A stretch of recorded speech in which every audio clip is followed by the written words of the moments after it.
Allegra Miller here to share with you the Astro-Alchemy for today, March 21st, 2021. I will be speaking about the astrology and the essential oils that will help make the most of these energies in two categories of essential oil anyway. In the basic category, for those of you that may be just getting started, you're likely to have at least one of the following. Those are doterra lemon, frankincense, and wild orange. And in the specialty category, for those of you that have more in your arsenal of support to work with, the oils I've chosen for today are Lang Lang, Zendocrine, and Clary Calm, all by doterra. Do keep in mind, I am very specific about the brand doterra because there's a huge difference in terms of the chemistry and the caliber. If you don't yet have doterra, please reach out. I'd love to support you in getting started. I've been selling doterra for over 7 years and really find joy in helping to transform people's lives through the use of these amazing products. If you already have doterra and want to take your journey to the next level through one-on-one consulting, not only do I sell doterra, I also offer naturopathic consultations, bodywork, and life coaching sessions. So keep all that in mind. I do want to start out the conversation today by sharing that I recorded yesterday's video on the equinox and posted it, uploaded it to YouTube, and there was some error in that upload, and I have since tried several times and have not been successful in uploading that video. So if you see a bunch of attempts on YouTube, that's what was going on. And it's a beautiful day here in Grand Haven, Michigan, and I've spent like over 3 hours trying to upload that video, so I finally threw in the towel and am now doing this video, and then that's enough. I need to be out in nature and enjoying this day. So, but anyway, thank you for trying to tune in, and if that video is meant to be, then you will see it. As for today at 8 a.m., the moon in Gemini squared Venus in Pisces, and that brought revitalizing energy to relationships that needed some TLC.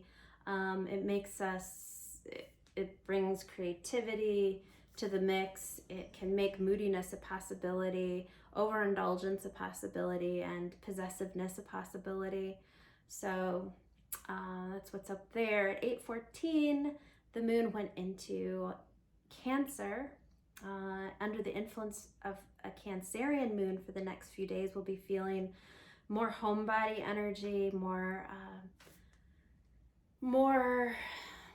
loving, empathetic, relationship-oriented, moody, sensitive, intuitive,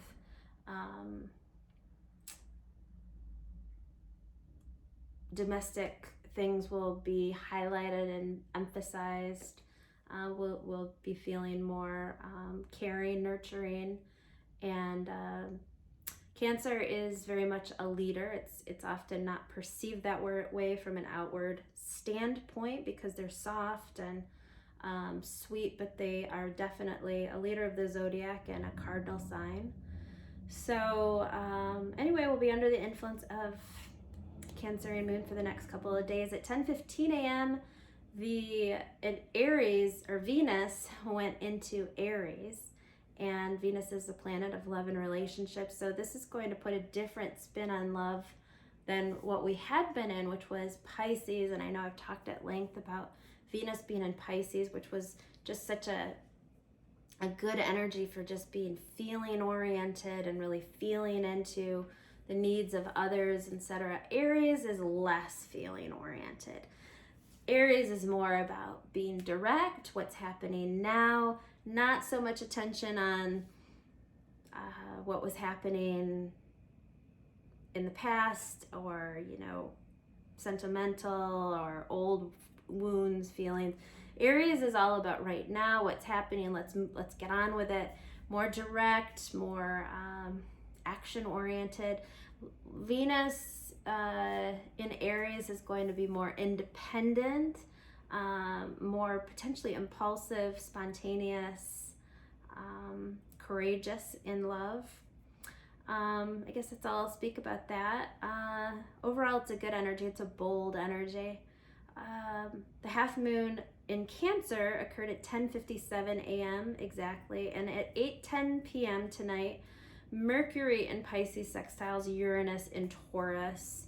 This is a good harmonizing aspect for our social lives. We may find ourselves drawn to new ways of doing things, new people, places, things, new ways of seeing things and thinking about things, rearranging both our thoughts and our outer circumstances. You might, under this Cancer moon, be rearranging furniture, even, is like a very practical expression where that could take place.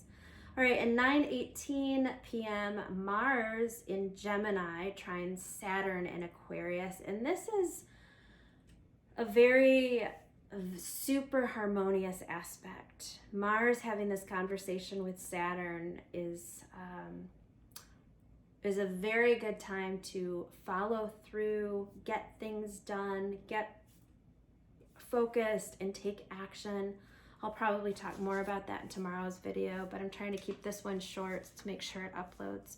Anyway, as for the oils today, frankincense is a very good exorciser of negativity. So like exorcising demons, exorcising negativity, negative thoughts, negative patterns.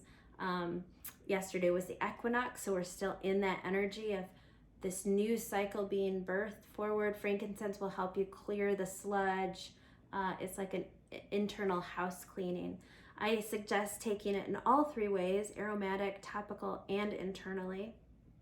When you're taking it internally, I think it's one of the most potent ways. It's my favorite way, although I use frankincense every day in my skincare, and that's great. But as far as like activating the pineal and pituitary, taking frankincense internally is a next level. So I just put some on my thumb. I suggest you rub your thumb to the roof of your mouth. That helps stimulate blood flow and gets it to the brain centers very quickly. So I'll show you that.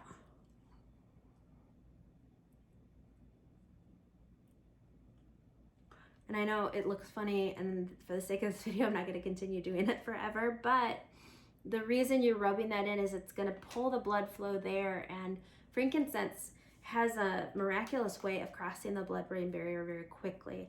And when you put that right at the roof of your mouth, you're like getting to those limbic centers and the areas like the pineal and pituitary that will make you being able to see with more clarity.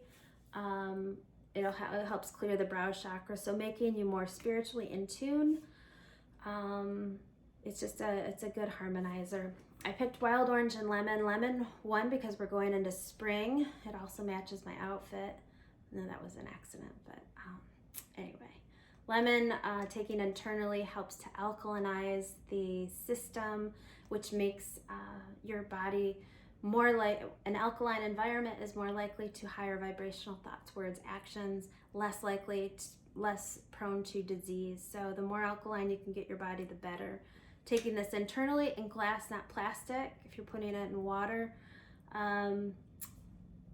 Wild orange is a mood elevator. Both of these are high in terpenes, which are feel-good molecules that are just major mood elevators. Putting these in the diffusers, taking both internally, powerful. If you are going to be in direct sunlight, use with caution if you're using them topically, because they can cause photosensitivity, making you more likely to get sunburned. So do take note of that with any oil that has a citrus oil. Wild orange is helpful in giving you energy. It's just helps keep you in a culture of abundance and gratitude, and just really appreciating the synchronistic, abundant nature of the way that things arise, and just recognizing that and seeing it and being more aware of being in divine flow. All right, Lang Lang I chose today because we're going into spring, first day of spring. Lang Lang will help us stay in a childlike, the oil of the inner child. It is a happy oil. It just will be cheery and playful, and Ling Ling is great on the skin, in the diffuser. Ling Ling is good to put, I like to put that in my hydrating cream by doTERRA as a skincare regimen. But yeah, overall, it's just a very happy, uplifting oil. Zendocrine, I talked at length about yesterday, but at this point, I don't know if you guys will see that video, so I'll be a little redundant, or potentially not redundant, whether or not you see that. But this helps us release outmoded behaviors and patterns. It helps us release and end self-destructive behaviors. It helps us begin anew with inspiration. It is very powerful when taken internally. I also suggest putting it on topically. You can put it on the bottom of your feet. It's also very helpful to put it right on the liver itself to help to cleanse the liver. Liver holds anger, so Zendocrine will push that anger out. I've often joked over 7 years of teaching about doTERRA, I've often joked that Zendocrine should come with a full disclosure warning, because it can push, and I don't want to scare you, it's a very strong and helpful oil, but it is good to note that it can bring up some intense emotions, and so it's good to know that, so that if you experience things, you don't take out that emotion on the wrong things when it may not be what it seems to be about, if that makes sense. The things that are in this that really help, it has tangerine, which is joyful, uplifting, creativity, inducing, similar to the wild orange that I was speaking about. It has cilantro, which detoxifies both physical and mental toxins. So that's going to be one of those catalysts and emotional release. Specifically, it helps with OCD-ish kind of behavior. It's just a very liberating energy. It's good to do Zendocrine foot soaks to pull out heavy metals. Again, do take note that that can cause emotional release. It has juniper berry, which helps us embrace our fears and move through them versus avoiding them, so that we can really transmute them and be empowered by the willingness to lean into the shadow and come out the other side, so to speak. It also has rosemary in it, which is really good in helping us to move through transition and really trust the nature of trust the nature of life, trust the higher planes of reality. It helps to induce mental clarity. It's really good for memory. Anyway, that's Zendocrine. I know that's a lot about Zendocrine, but it's a very powerful oil, and I don't think I've talked about it yet in one of these Astro-Alchemy videos. So it doesn't necessarily taste the best, so if you can't stomach the taste in water, put it in a veggie cap. That will help. Anyway, happy spring. Thank you so much for tuning in. If you are so called, please see the links below this description on how to donate to the continuation of this video series. I very much appreciate that. It's a lot of time and energy that goes into these videos, and I do appreciate the support along the way. Like earlier today, someone made a comment, and an in-person comment, and it's just really helpful for me to know that these are touching people's lives in elevating ways. And when you do a video, you don't necessarily see the outcome or feel it unless you get that feedback in one way, shape, or form. You can feel it, but it's not the same as I've taught hundreds of classes in person, and video is definitely different. But anyway, thank you so much for tuning in. Have a wonderful day, and I'll see you in the next video. Bye.